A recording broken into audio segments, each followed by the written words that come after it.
Bismillahirrahmanirrahim. Assalamualaikum warahmatullahi wabarakatuh. Waalaikumsalam warahmatullahi wabarakatuh. Alhamdulillahirabbil alamin wa bihi nasta'in wa ala umuri dunya waddin wa ala alihi wa sahbihi ajma'in. Amma ba'd. Alhamdulillah, anak-anak semuanya, hari ini kita bisa berkumpul kembali ya di kelas 10 semester 2. Sebentar lagi ada ujian akhir semester ya. Nah, gimana kabarnya rekan-rekan? Alhamdulillah. Nah, ya. Baik, sebelumnya Bapak ingin absen dulu ya. Siapa yang tidak hadir kira-kira? Futsal. Kenapa? Lagi umroh, masya Allah. Lagi haji, masya Allah. Oke, baik, kita doakan ya yang lagi ibadah umroh sama haji, semoga ibadahnya mabrur. Amin. Baik, di sini Bapak insya Allah akan menjelaskan pembahasan yang melanjutkan pembahasan sebelumnya ya. Kalau sebelumnya kita belajar mengenai amar ma'ruf nahi munkar, hari ini kita akan belajar mengenai ikhlas dalam beribadah. Mungkin rekan-rekan semuanya tidak asing ya, atau anak-anak semuanya tidak asing dengan kata ikhlas. Betul atau betul? Oke, bagus. Ikhlas itu apa sih kata bagus? Apa? Arti ikhlas kata bagus itu apa? Ikhlas itu berbuat sesuatu lillahi ta'ala. Berbuat sesuatu lillahi ta'ala. Coba kata Muna, ikhlas itu apa Muna? Ikhlas itu apa ya? Ikhlas itu Lapang. Oke. Salih, ikhlas itu apa? Salih. Ikhlas itu diambil dari kata kholas yang artinya itu bersih, murni, suci atau tidak. Tapi ditanya dari arti kata-kata tersebut bahwa ikhlas itu adalah sesuatu yang suci, yang murni, yang tidak ada. Tidak ada sesuatu yang dapat mencampurinya. Terima kasih ya. Baca ya.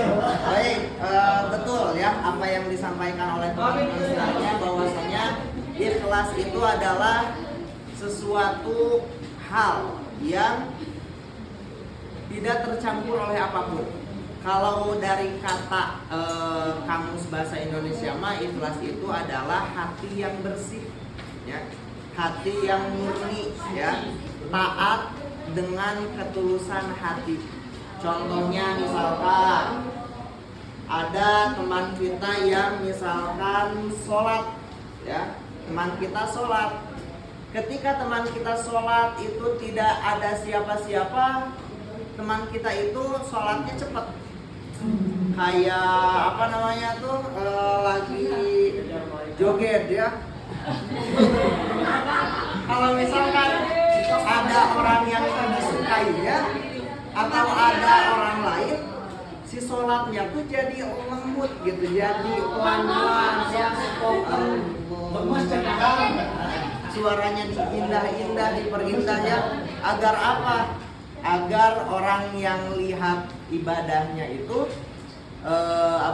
merasa takjub dan lain sebagainya. Nah, dari contoh tadi ya, bisa kita simpulkan bahwasanya ada perilaku orang yang ikhlas dalam beribadah, ada juga perilaku orang yang tidak ikhlas dalam beribadah.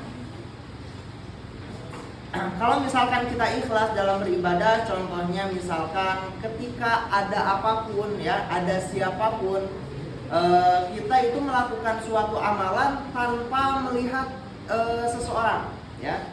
Jadi semata-mata perbuatan itu dilakukan atas dasar Allah Subhanahu wa taala ya. Sebagaimana di dalam hadis ya yang diriwayatkan oleh Siti Aisyah, bahwasanya Nabi Muhammad SAW itu beliau mengerjakan sholat ya ketika malam hari itu sampai kakinya bengkak ya, Masya Allah luar biasa, sampai kakinya bengkak. Bahkan Siti Aisyah pun terheran-heran, ya, istri baginda Nabi itu terheran-heran. Kok Nabi Muhammad melakukan ibadah sehebat itu? Bahwasannya Nabi Muhammad itu kan orang yang sudah dimaksum, ya, orang yang sudah dijamin, ya, dijamin masuk surga, dijamin istilahnya mah dihapus dosa-dosanya, tapi beliau masih melakukan ibadah sedemikian rupa. Jawaban Nabi, afala uhibbu an akuna abdan syakura, apakah aku tidak boleh menjadi hamba yang bersyukur? Ya, Masya Allah, itu mengajarkan bahwasannya walaupun beliau sudah dimaksum oleh Allah, tapi beliau melaksanakan ibadah semata-mata karena Allah. Nah, di sini Bapak punya hadis saku, ya. Kalau kita suka dengar kan Quran saku, ya, di sini ada hadis saku. Bapak ingin dibuat kelompok, ya, laki-laki 2 kelompok, perempuan 2 kelompok. Coba duduknya bikin bulat, ya. Bikin bulat. Boleh di grup aja apa diskusinya? Di grup aja, Pak. Di grup aja. Boleh di grup. Dibuka halaman yang ketiga. Ya. Di sini bikin lingkaran, ya. Kalau bisa, kalau enggak ya udah enggak apa-apa, ya. Ini di sini di hadis aku ini Bapak tulis di halaman 3, ya. Ada hadis tentang ikhlas dalam beribadah. Ya. Oke, silahkan Jaka dibacakan hadisnya aja. Halaman 3.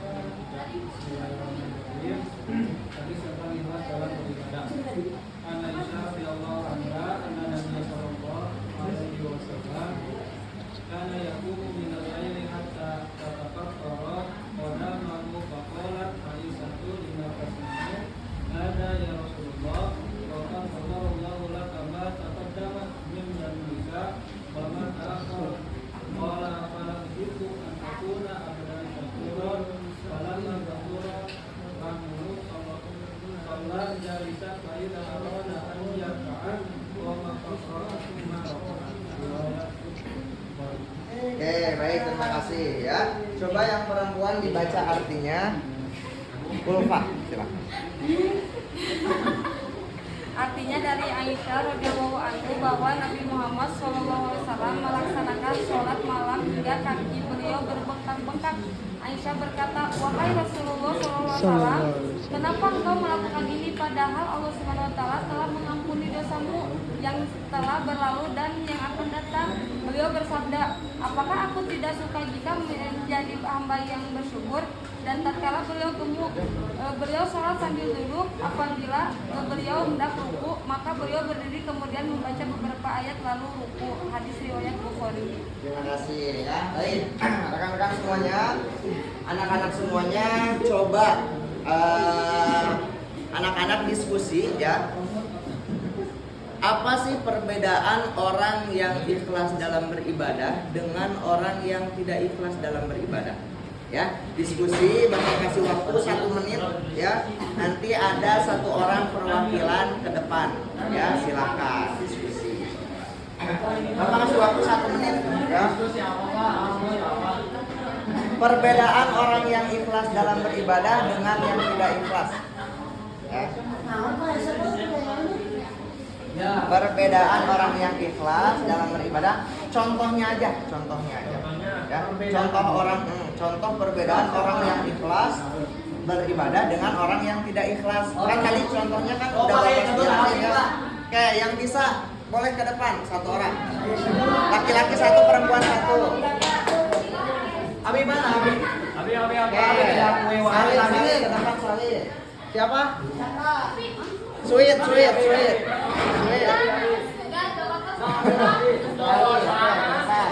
Contohin orang yang ikhlas dalam beribadah dengan orang yang tidak ikhlas.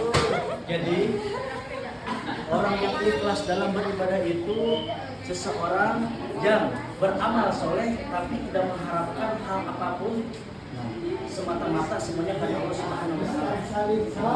Kemudian orang yang tidak ikhlas itu bila mana seseorang melakukan ibadah ataupun beramal yang soleh itu ya semata-mata karena pujian ataupun ganjaran, semisal ya ataupun imbalan lah. Contohnya bila mana seseorang bersedekah, nah dia itu menginginkan orang tersebut yaitu rezekinya itu berlipat ganda.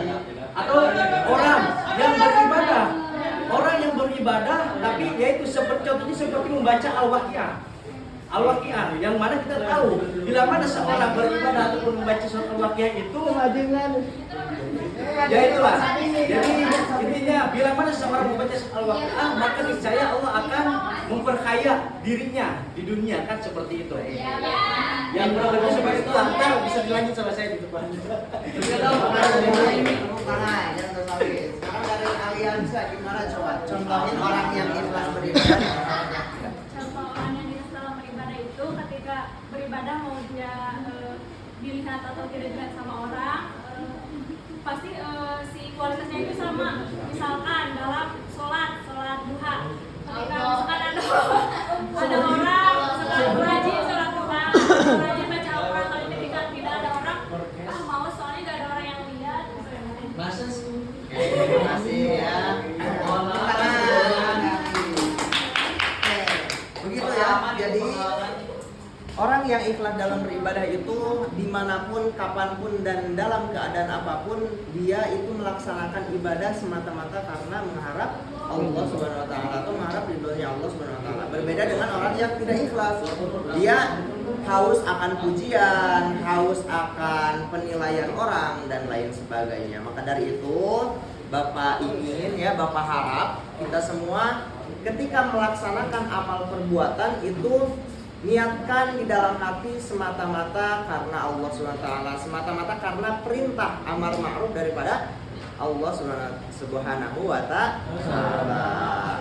Ya, mungkin itu saja ya untuk pembahasan daripada ikhlas dalam beribadah pada hari ini. Sebetulnya ada materi-materi lain ya, kayak tingkatan-tingkatan ikhlas. Hanya saja mungkin di waktu yang akan datang insya Allah akan Bapak jelaskan ya. Oke, baik, untuk itu nanti ada tugas ya dari Bapak. Coba kalian tandain ya di halaman 12 ya. Itu ada hadis tentang berperilaku jujur dan adil, dan juga yang tadi ya, hadis tentang ikhlas dalam beribadah.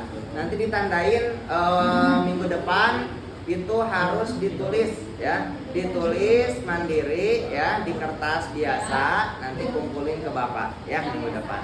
Oke, terima kasih untuk hari ini. Mohon maaf bila banyak kesalahan. Wabillahi taufiq wal hidayah. Wassalamualaikum warahmatullahi wabarakatuh.